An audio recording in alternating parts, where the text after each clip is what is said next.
Okay, I'm going to share something that I wanted to capture. So essentially, what I discovered in Vipassana was part of the insights I was gleaning from all my experiences and what in that state. Moving into deep theta state.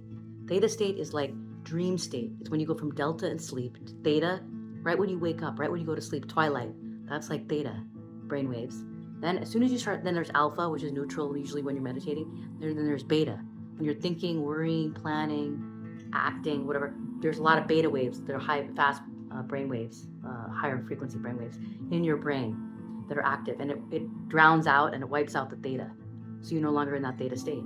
So you'll notice like the Silva method, Dolores Cannon, the Mongolian shaman I worked with, Corinne, when she'd have people listen to the soundtrack, it's moving them in the theta state. What happens when you move to theta state? It's like healing. It's aha moments. Like greatest scientists, some like Einstein, Tesla, they would hold a steel ball.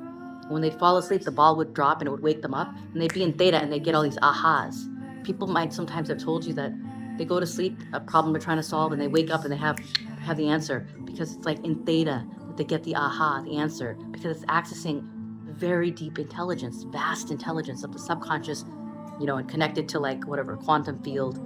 So in the Silva method, they're using it to access other parallel dimensions or universes or something to get information. So like all these things come from being in deeper and deeper theta. When I was in Vipassana, I was going deeper and deeper into theta, because the reason 4 to 6 a.m. or 3 to 6 a.m. is considered a great time to tap into theta and to meditate is because, one, you're coming out of sleep, so your theta is active, and now you can, if you don't start thinking or checking your phone, you can prolong theta.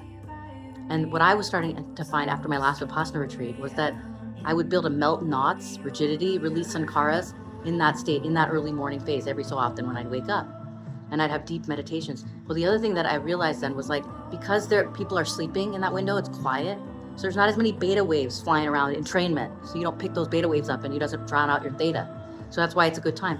In Vipassana, it's noble silence. So it's quiet all of the time. It's 24/7, like that morning time, at Vipassana. Although I noticed that like from 12 to 3 a.m., I would go even deeper into theta state, because they wake us up at 4 a.m. So 4 to 6 there is actually more active than otherwise in Vipassana. But still, as I was going deeper and deeper into theta, I started noticing I could do more and more healing. So and my husband described this as like when you have anesthesia, they say your basal activation has dropped quite a bit. That's why your body's so fluid. You can move your legs over your head or do whatever you need to do, but you could damage it too. Like if you, whatever you do there, you'll wake up and you'll be sore and stuff, like if you did surgeries or whatever you did in that window, even though it's totally fluid.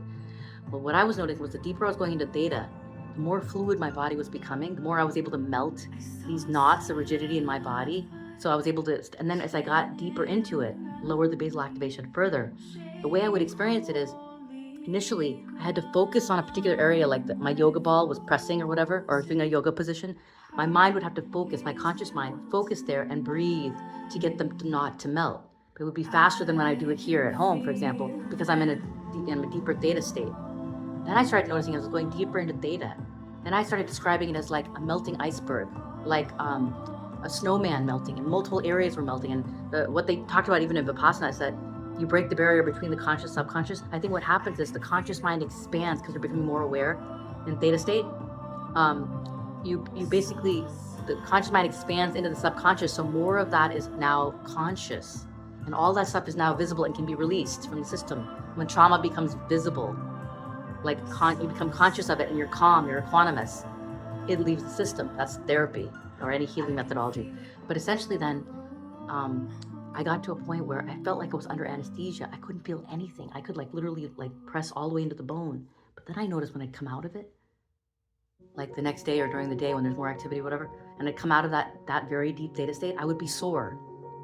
Then what I started learning was that if I just, instead of trying to do it myself, because what I was doing was I was trying to get rid of the rigidity or the knots and the sankharas in a particular part of the body. So I'd be pressing it all the way in, trying to get all of them. But it's kind of like chemotherapy. I was damaging some of the good tissue in the interest of getting the bad one, the rigid one, the sankhara that was in there.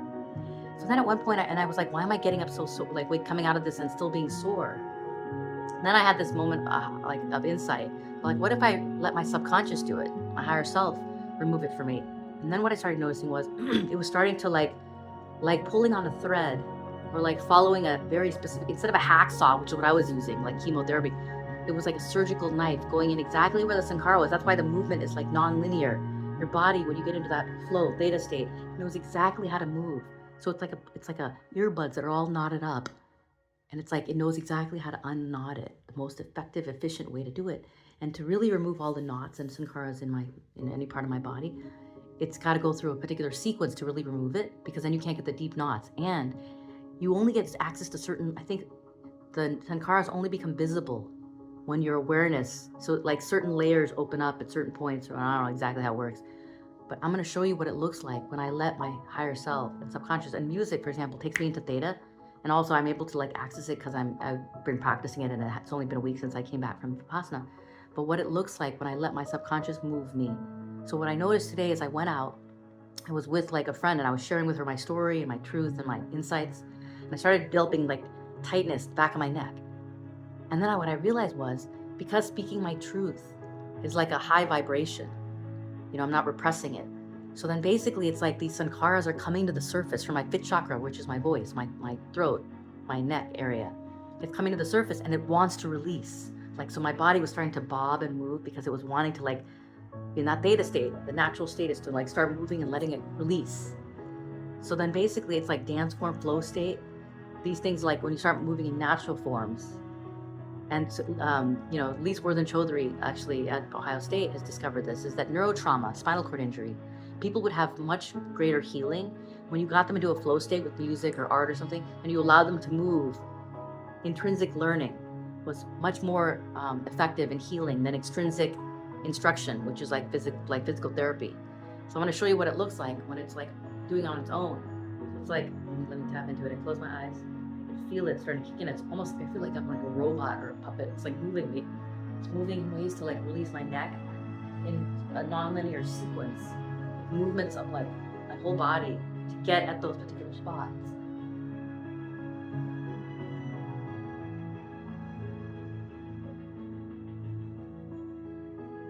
And I can feel it cracking, like chiropractic crack releasing. And it's like the most efficient way. So then pretty quickly it knows how to remove the pain, release the knots.